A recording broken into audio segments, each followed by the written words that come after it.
शोएब खान कराची की तारीख का एक ऐसा किरदार जो रमी क्लब का कल्चर शहर में लाया। जुए सट्टे के अड्डों से रोजाना लाखों रुपए कमाता था और जो उसके इस धंधे के खिलाफ आवाज बुलंद करता या तो उसे खरीद लिया जाता या फिर खामोश करवा दिया जाता। लेकिन कराची के एक टाउन नाजिम को यह बात बहुत नागवार गुजरी कि उनके इलाके लियाकताबाद में रमी क्लब चल रहा है। उन्होंने बगैर कोई अंजाम सोचे वो क्लब बंद करवा दिया। टाउन नाजिम का फोन बजा और उन्हें भरपूर धमकियां दी गईं। अभी इस वाकये को 7 दिन ही गुजरे थे कि वो टाउन नाजिम साहब डॉक्टर्स की एक कॉन्फ्रेंस में शिरकत के लिए एक बड़े होटल पहुंचे। पता चला कि होटल में लिफ्ट के पास इन्हें धमकियां देने वाला और उस वक्त का डॉन यानी शोएब खान खुद मौजूद है। वो टाउन नाजिम डॉन शोएब खान के पास गए और कहा, जी भाई, मैं तो आपका इंतजार करता रहा अपने ऑफिस में, आप मुझे मारने आएंगे लेकिन आप आए नहीं। यह सुनना था कि शोएब खान ने गाली दे दी।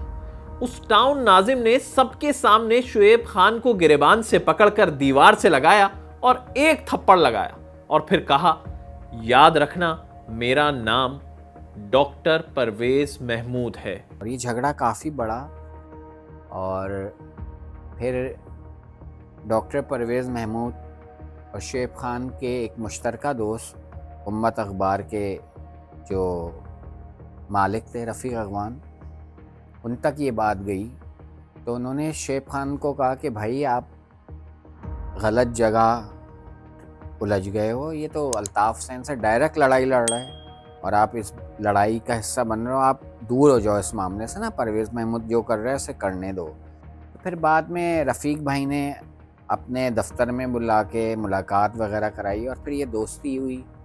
और फिर जाहिर है शोएब खान से भी दोस्ती की वजह ये बनी कि शोएब खान भी अल्ताफ़ हुसैन की ज़िद थे, दुश्मन का दुश्मन दोस्त होता है। डॉक्टर परवेज महमूद, जिनके बारे में मशहूर था कि इन्हें बिस्तर पर मौत नहीं आएगी, कोई गोली ही इनका मुकद्दर बनेगी। जब एमक्यूएम के बानी अल्ताफ़ हुसैन पर बंद कमरे में लोग तनकीद नहीं कर सकते थे, ऐसे में डॉक्टर परवेज महमूद खुलकर अल्ताफ़ हुसैन की मुखालफत करते थे और वो अपने साथ लाओ लश्कर भी लेकर नहीं चलते थे। परवेज महमूद लियाकताबाद के टाउन नाजिम भी रहे थे।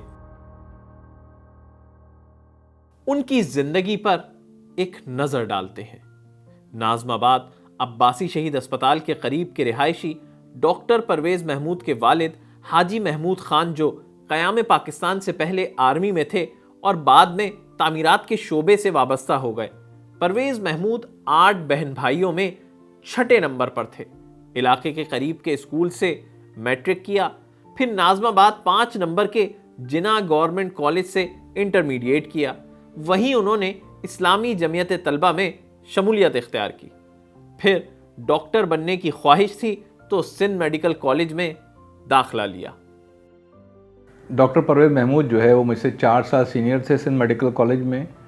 हमारा एडमिशन 1985 में हुआ। जब हम गए तो उस ज़माने में इस्लामी जमियत तलबा, NSF, PSF ये सब पार्टियां थीं वहाँ पर, और कुछ लोग जिस तरह डॉक्टर शाहिद मसूद थे, ये हमसे 3 साल सीनियर थे। डॉक्टर दानिश, वो भी परवेज़ भाई के क्लास फेलो थे, और इस तरह से और कई सारे लोग थे जो बहुत प्रोमिनेंट थे वहाँ पर मुख्तलिफ़ पार्टियों से। तो डॉक्टर परवेज़ महमूद जो है उनका ताल्लुक़ इस्लामी जमियत तलबा से था और वो हमसे सीनियर थे। तो कॉलेज में हर आदमी, चौकीदार से लेके प्रिंसिपल तक और स्वीपर से लेके, बल्कि मैं कहूँगा स्वीपर से लेके प्रिंसिपल तक, अगर किसी को कोई ज़ाती मसला होता था, एक ही आदमी था, उसका नाम था डॉक्टर परवेज़ महमूद। परवेज महमूद एक होनहार तालिब इल्म थे। सिर्फ मेडिकल की ही नहीं बल्कि वो मुख्तलिफ रुझानात के शोरा का कलाम और किताबें भी पढ़ते थे। उर्दू अदब से उनका बड़ा गहरा लगाव था, नसर नगारी हो और हिस्ट्री के हवाले से बहुत साहिब इल्म, यानी किताब पढ़ते रहना। और 2 किताबें वो बहुत ज़्यादा पढ़ते थे। अहमद फैज़ को बहुत पढ़ते थे और एक कुलदीप नैयर की किताब है भगत सिंह बहुत, यानी बार बार पढ़ते थे। लेकिन जैसे हर कहानी में ट्विस्ट आता है, तो उनकी जिंदगी की कहानी में जो ट्विस्ट आया वो आया 1983 में। सिंध मेडिकल कॉलेज में उनके क्लास फेलो शहाबुद्दीन का कत्ल हुआ। कातिल भी कोई और नहीं बल्कि यूनिवर्सिटी के ही तालिबे इल्म थे, जिनका ताल्लुक दूसरी तलबा तंजीम से था। यानी लिटरली ऐसा हुआ कि लोग डकैतियाँ डाल रहे हैं और मेडिकल कॉलेज के हॉस्टल में रह रहे हैं। हॉस्टल जो ना जराइम के अड्डे बन गए। ये सिर्फ यहाँ नहीं हुआ, लाहौर में भी हुआ है। बड़े बड़े गैंगस्टर मशहूर हो गए भाई। तो इसी तरह का एक गिरोह हमारे यहाँ अनफॉर्चुनेटली कॉलेज आ गया।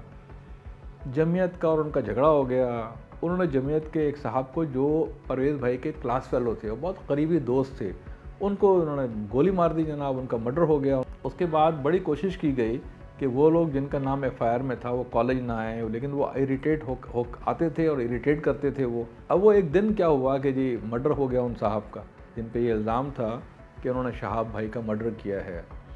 उसमें चंद अफराद के नाम आ गए। उनमें ऐसे अफराद भी थे जो कॉलेज में थे ही नहीं उस दिन, क्योंकि मैं उस दिन कॉलेज में मौजूद था। भाई कुछ लोग आए, उन्होंने आके जनाब फायरिंग की और भाग गए वहाँ से। पुलिस कुछ ही फासले पे खड़ी हुई थी। जिन लोगों के नाम एफआईआर में आए उनमें एक मेरा क्लास फेलो भी था, जो आयरलैंड में रॉयल कॉलेज का वाइस प्रेसिडेंट बड़ा बाद में, बहुत बड़ा स्पेशलिस्ट है वो। तो आपको पता है, फिर एक साहब थे लाइब्रेरी में पढ़ रहे थे, उनका नाम एफआईआर में आ गया। एक साहब कॉलेज में ही नहीं थे, उनका नाम आ गया। तो इसी तरीके से परवेज़ भाई का नाम भी एफआईआर में आ गया। अंधाधुन नाम आते थे ना, मुखालफिन ने लगवा दिया इसका नाम आ गया नाम। उसके बाद वो तकरीबन 2 साल से कुछ ऊपर ये 4 अफराद जेल में रहे।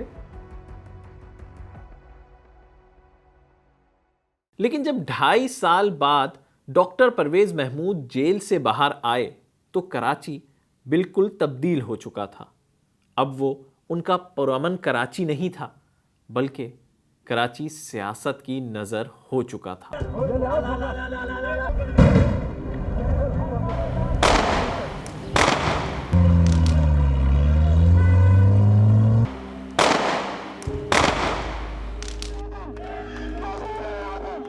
'87 के बलदियाती इंतखाबात से पहले वाला शहर था वो, जब MQM का राज नहीं था। जब वो छूट के बाहर आए तो शहर बदल चुका था, बिल्कुल बदल चुका था शहर जो है ना। और ज़ाहिर जब वो आए तो उन्होंने कहा ये क्या हुआ है शहर के साथ। और उसके बाद जो उन्होंने कल्चर देखा, एक क्लैशनकोफ कल्चर जिसे प्रॉपर शहर में कहते हैं ना, उसकी वजह से वो हज़म ही नहीं हो सका उनको कि यार ये मेरे शहर के साथ क्या हो गया है। जब भी मेरी उनसे गुफ्तगू हुई कि भाई आप MQM की इतनी मुखालफत क्यों करते हैं, वो कहते थे यार मुझे किसी चीज़ से मतलब नहीं है, बस हमारे महलों में ना जो महल्ला था कि भाई सब एक हैं, वो इन्होंने ख़त्म कर दिया। इसलिए कि अब तो कोई आदमी MQM में है, कोई जमात में है, कोई PSF में, दुश्मनियाँ कैसे हो गई महल्ले में। फिर वो अपने बड़े भाई के पास अमेरिका चले गए। तकरीबन 2 से 2.5 साल वहाँ रहे। इस दौरान MQM हकीकी के रहनुमा आमिर खान और आफाक अहमद भी अमेरिका आ गए।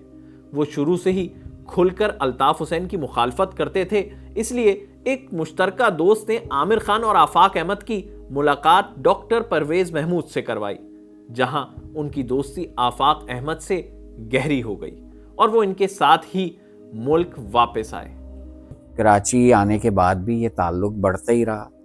और जब मुशर्रफ के दौर में आफाक अहमद साहब पे बहुत सियासी सख्तियाँ उनके गिर्द घेरा बड़ा तंग किया गया, तो परवेज़ महमूद ने फिर यानी उनके मामलात, उनसे जेल में मिलना और जो भी अपनी ज़ात से वो कर सकते थे उनका किया, आमिर खान के लिए भी और आफाक अहमद दोनों के लिए। फिर बाद में आमिर खान ने MQM ज्वाइन कर ली। फिर जमात इस्लामी की जानिब से सियासत में भरपूर अंदाज में शरीक होना शुरू कर दिया। उनके बेबाक अंदाज़ गुफ्तगू से कई बार उनके साथ मौजूद लोग घबरा जाते, लेकिन उनकी ज़बान अल्ताफ़ हुसैन और MQM की मुखालफत ने कभी नहीं लड़खड़ाई। ये जो MQM वाले जो अल्ताफ को खुदा समझते हैं, क्या हम भी उसको खुदा समझने लगे। फिर हमने एक ये बात और भी की कि भाई आप इतना सख्त क्यों बोलते हैं इनके ख़िलाफ़, और भी तो लोग हैं ना, हर पार्टी में लोग हैं। तो उन्होंने कहा देखो भाई, अगर मैं नहीं बोलूँगा ना फिर कोई नहीं बोलेगा। इतनी बड़ी करोड़ों का शहर है ये, और कोई आदमी खुल के बात नहीं करता इनकी हरकतों के ख़िलाफ़, तो मैं तो बात करूँगा, और मैं बात करूँगा तो फिर बहुत से लोगों को हौसला मिलेगा बात करने का। और वो अल्ताफ़ हुसैन के ख़िलाफ़ हैंडबिल निकालते थे अपने नाम से, मुंजानिब डॉक्टर परवेज़ महमूद। तो वो शहर भर में वो हैंडबिल वो ख़ुद खुसूसी तौर पे आयशा मंजिल, जहाँ IRC है, ये इमाम बारगाह है, ये पुल अभी बने, उस वक्त ये चौरंगी होती थी, वहाँ ये बांटते थे। 9-0 के बिल्कुल करीब हैंडबल बांट रहे हैं कि ऐसे कायद को कत्ल कर दो। कोई यूनियन कोई इलेक्शन वगैरह थे, कोई बाई इलेक्शन थे, क्या थे, उन्होंने कहा यार चलो ज़रा, तो एक बहुत ही खौफनाक जगह के ऊपर जाके, गालिबन लियारी था क्या था, मुझे एग्जैक्टली औरंगी टाउन था, इस वक्त मुझे याद नहीं आ रहा ना, वहाँ पे जाके चॉकिंग करनी है। तो वहाँ गए हम लोग, वहाँ तो अच्छा मेरे अंदर, मैंने कहा यार मुझे कोई देख लेगा, मैं तो साफ़ी हूँ यार, अब तो मोहब्बत में सब चीज़ें करके ना, वहाँ जाकर पता नहीं क्या कोई कनेक्शन होता है उनका, क्या होता है। अच्छा मुझे कभी नाम से नहीं पुकारते थे वो, नाम से नहीं, पूरा नाम नहीं लेते, अली भाई आप मेरे साथ ही रहिएगा, करने वाले हम वहाँ पर सिर्फ देखने जा रहे हैं, चॉकिंग हो गई होगी। बच्चे थोड़ा सा मतलब ये भी नहीं, पर मेरे मतलब वो इस तरीके से कि बच्चे घबराए नहीं है वहाँ पर ना, वहाँ पर बाकायदा तौर पर जो है चॉकिंग वगैरह करके, और उसके बाद फिर खड़े रहे वहाँ पर, काफ़ी देर तक खड़े रहे, कि मतलब एक होता है कि आपने चॉकिंग की, भाग जाओ, फिर अमूमन होता है नहीं, खड़े रहे, अगर कोई खौफ या कोई ख़तरा है तो वो फेस करेंगे घंटा 1.5 घंटे तक। लेकिन उनका रोब ऐसा था इस सोसाइटी के अंदर कि मैं नहीं लगता कि यार किसी को पता चल जाए कि डॉक्टर परवेज़ महमूद वहाँ पे खड़े हुए और कोई पीछे कोई आएगा वहाँ पर। उनकी बहादुरी का ये आलम था कि एमक्यूएम का गढ़ समझे जाने वाले इलाके में रिहाइश होने के बावजूद वो अपने ख्यालात का इजहार खुलकर करते, या ये कहें कि कभी किसी में इतनी हिम्मत ही नहीं रही कि उन्हें रोक ले। जब छापे पड़े तो डॉक्टर साहब तो नहीं उनको मिल सके, लेकिन उनके भांजे को गिरफ्तार किया और उस पर झूठी FIR काट दी, यानी, और 13E की कोई FIR काटी थी, क्लैशनकोफ या नाजायज़ असले की। तो उस सिलसिले में फिर यानी डॉक्टर साहब ने गवर्नर साहब से रब्ता किया कि आप ये भतीजे भांजे वाला खेल ना करें, आपके भी शहर में भतीजे भांजे हैं, तो इस मामलात में नहीं पड़े, मेरे से डायरेक्ट नहीं। MQM आपकी क़यादत में मुझे टारगेट करे, हर मामले में बराह रास्त जो भी मामला है मुझे गिरफ्तार करें, मुझ पे हमलावर हों, फैमिली के ये भतीजे भांजे का गेम ना करें। तो फिर इशरतुल इबाद साहब ने अगले 2 घंटे में वो FIR कटी हुई थी, और तारिक जमील साहब CCPO थे, गवर्नर साहब के ऑर्डर से उनके भांजे को रिलीज़ कर दिया। कि हम मिलने आते थे डरते हुए, ठीक है जी, ये कौन सी गोली आएगी, कहाँ से आएगी, निकलेंगे तो अगवा हो जाएंगे। एक छत के ऊपर, वो आमतौर पे कहते हैं छत पे बैठते हैं यार जाके, अब छत हर तरह से खुली हुई है, वो छत खुली हुई है, कोई भी स्नाइपर राइफल वगैरह, हम उनसे कहते थे क्या परवेज़ ख्याल कर लें यार, ये तो कोई अजीब तरीके से आप बैठे होते हैं। कभी भी नेवर, नहीं, मैं ये कहता हूँ भाई कि उस आदमी को ना खौफ छू के नहीं गुजरा था कभी भी, उसी गली में रहे और खुलेआम घूमते रहे, कभी उन्होंने छुपने की और डरने की तो कोई कोशिश ही नहीं की कभी भी। अगर आपको ये वीडियो पसंद आ रही है तो अभी सब्सक्राइब करें। डॉक्टर परवेज़ महमूद की दोस्ती पुलिस अफसरान, क्रिकेटर्स, मुखालिफ सियासी पार्टीज के रहनुमा, यहां तक कि शहर का कौन सा बड़ा नाम था जो उनका दोस्त ना हो। इंस्पेक्टर तौफीक जाहिद के कत्ल पर जब उनकी लाश अब्बासी शहीद अस्पताल लाई गई तो डॉक्टर परवेज़ महमूद ने सबके सामने MQM के वजीर दाखिला को धक्का भी दे दिया। उस वक्त के वजीर दाखिला आफ्ताब शेख तशरीफ़ लाए और उन्होंने कोशिश की मॉर्चरी में घुसने की, लेकिन परवेज़ महमूद ने उन्हें सीने पे हाथ रख के धक्का दिया और कहा कि पहले लोगों को कत्ल करते हो और फिर आके फ़ोटो सेशन करते हो।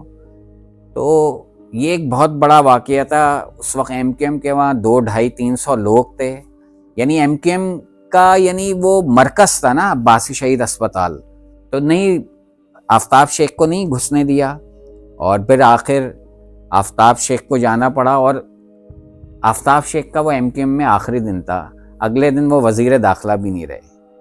उनसे मिलने वाले बताते हैं कि उनकी शख्सियत में ऐसा सहर था कि जो एक बार उनसे मिल लेता उनको अपना दोस्त, भाई मान लेता, और वो भी हर एक की मदद को हमेशा तैयार रहते। आपको उनके साथ में बैठकर एक हौसला मिलता था। वो है ना कि वो एक बहुत बड़ा एक दरख्त होता है, दरख्त ने अपने बहुत सारे बच्चों को, बहुत सारे को लोगों को अपनी छाँव में, घनी छाँव के अंदर लेके बैठे हुए होते हैं। और आपको पता है यार, कोई भी मसला होगा ना, डॉक्टर साहब है ना, वो सॉल्व कर देंगे। हाँ, बस ये कहते थे कि यार किसी के साथ ज़्यादती नहीं करना, किसी कमज़ोर के साथ कुछ नहीं करना, लेकिन अगर कोई मसला हो तो यार कोई मसले की बात नहीं है। फिर आप जो है वो कोई भी मसला इशू होता था, मुझे अपनी सहाफ़ती ज़िंदगी में कोई मसला हुआ, डॉक्टर साहब यार ये एक किस्सा सुनाऊँ मैं आपको कि एक्सप्रेस ट्रिब्यून के लिए मैं एक स्टोरी कर रहा था, और क्या कहते हैं, वो थोड़ी सी मुश्किल स्टोरी थी। उसमें मुझे चौधरी असलम साहब का कोट चाहिए था, शहीद चौधरी असलम साहब का। वो बड़े अच्छे दोस्त थे डॉक्टर साहब के, तो नहीं बात हो पा रही थी किसी वजह से। बल्कि एक दफ़ा बात हुई तो डॉक्टर चौधरी असलम ने, वो साफ़ियों से बड़े घुलते मिलते थे, बड़े बहुत ही, मैंने कहा बेटा इस चक्करों में नहीं पड़ो। तो मैंने कहा करना तो है वो मुझे स्टोरी।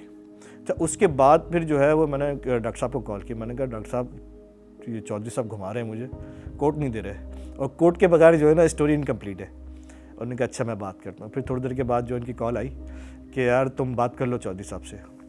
चौधरी साहब से बात की, कहने लगे, हंसने लगे, यार तुमने किससे फ़ोन कराया तुम्हें अंदाज़ा नहीं है। डॉक्टर परवेज़ महमूद के बारे में मशहूर था कि वो दोस्ती निभाने में आखिरी हद तक जाते थे। उनके दोस्त बताते हैं कि MQM हकीकी के रहनुमा आफाक अहमद के जेल से बाहर आने पर उन्होंने उनके साथ खूब दोस्ती निभाई थी। मतलब दोस्ती के मामले में तो वो गैर मामूली आदमी थे, जिससे उनके ज़रा भी ताल्लुकात हो जाएं फिर वो उसके लिए सब कुछ करने को तैयार रहते थे। वो मुझे जिस आदमी ने बताया है, मैंने उसको कभी झूठ बोलते हुए नहीं देखा। उसने मुझसे एक दफ़ा कहा कि यार फ़याज़ आलम ये आदमी कैसा आदमी है यार, कोई समझाने वाला इसको है। मैंने क्यों?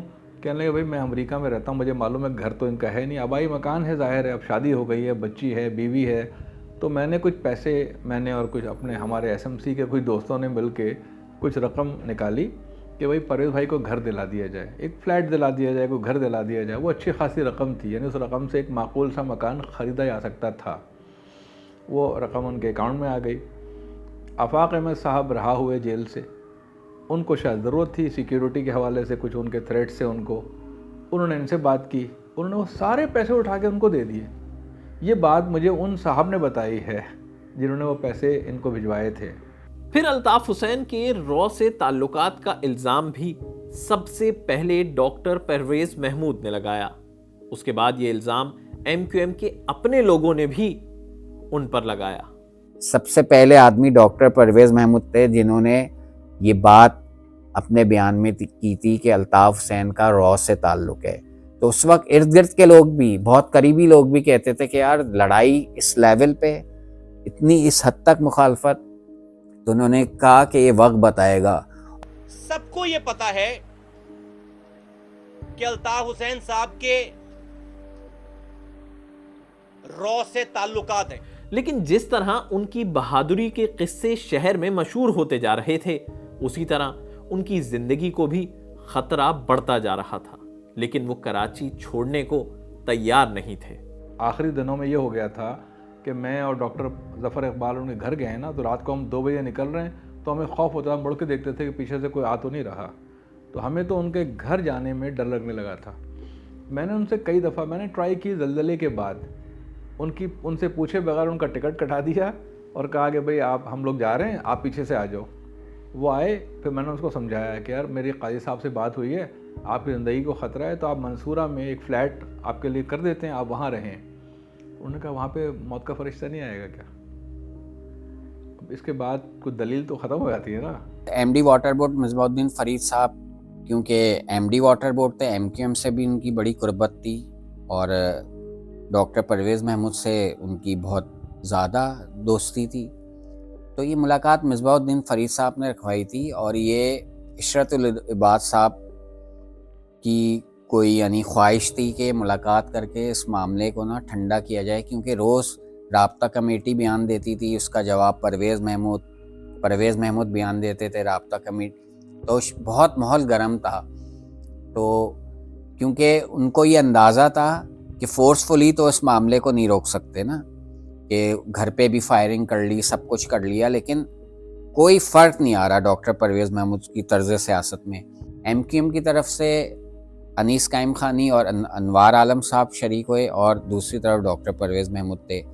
तो अनवार आलम उस वक्त डिप्टी कन्वीनियर थे एमक्यूएम के। तो उन्होंने यही एक मुतालबा रखा था परवेज़ महमूद के आगे कि आप एमक्यूएम के ख़िलाफ़ बयानात दें, आप गवर्नर के ख़िलाफ़ सख्त बयानात दें, और एमक्यूएम के किसी भी लीडर, किसी भी एमपी एमएनए के ख़िलाफ़ आप बयानात दें। हमारी तरफ से कोई रिप्लाई नहीं आएगा, हम कोई उसका जवाब भी नहीं देंगे, आप अल्ताफ़ हुसैन के ख़िलाफ़ बयान देना बंद कर दें। जिस पे उन्होंने, डॉक्टर साहब ने इन्हें जवाब दिया था कि मैं आज के बाद से एमक्यूएम के ख़िलाफ़ कोई बयान नहीं दूंगा, गवर्नर साहब के ख़िलाफ़ कोई बयान नहीं दूंगा, आज के बाद मैं सिर्फ अल्ताफ़ हुसैन के ख़िलाफ़ बयान दूंगा। जिससे काफ़ी हैरत हुई उन्हें कि यानी ये तो इनको तो यानी कोई डिक्टेशन नहीं दे सकता। यानी जब वो लियाकताबाद टाउन के नाजिम बने तो इन्हें 2 पुलिस एहलकार सिक्योरिटी के लिए दिए गए थे, लेकिन इन्हें हमेशा अपनी सिक्योरिटी से ज्यादा दूसरों की जान की परवाह होती थी। 28 अगस्त को जब अखबारात में ये खबर हुई कि डॉक्टर परवेज़ महमूद एमक्यूएम की हिट लिस्ट पे हैं, तो चौधरी असलम ने भी अपने ज़राए इस्तेमाल करते हुए इन्हें आगाह किया कि डॉक्टर साहब एहतियात कीजिए, क्योंकि आप की रैकी हो रही है, आप हिट लिस्ट पे हैं।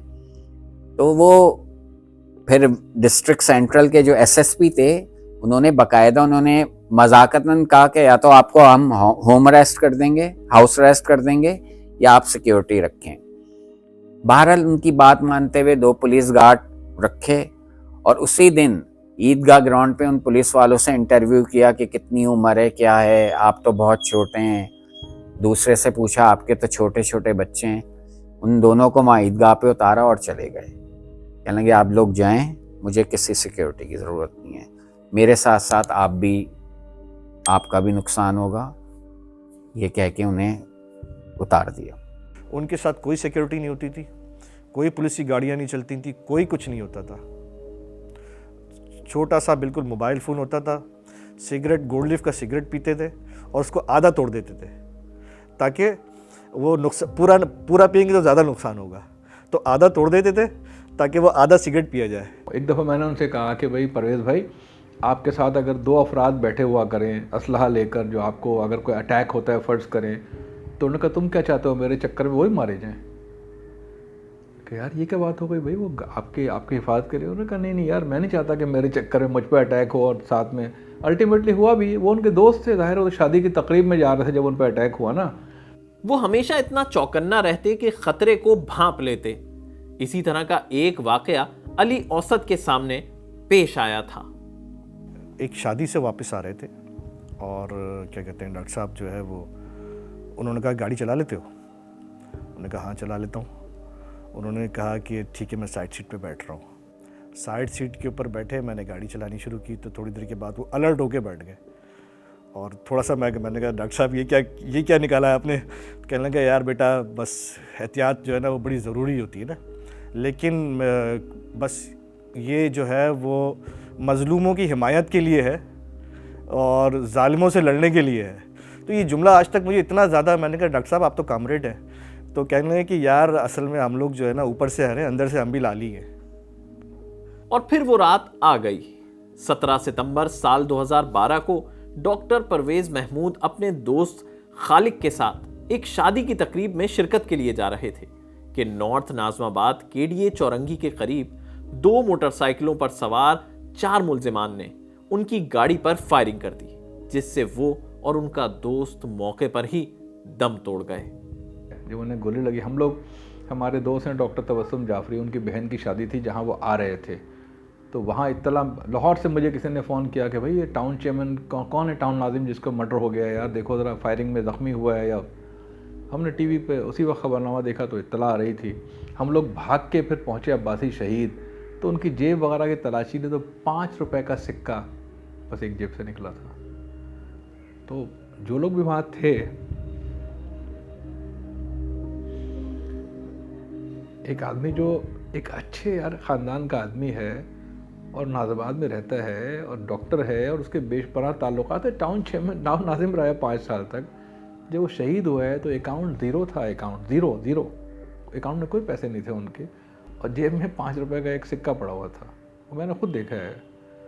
तो वो इस तरह के आदमी थे। डॉक्टर परवेज महमूद ने सोगवारान में बेटी, बेवा और अपने लाखों चाहने वालों को छोड़ा है।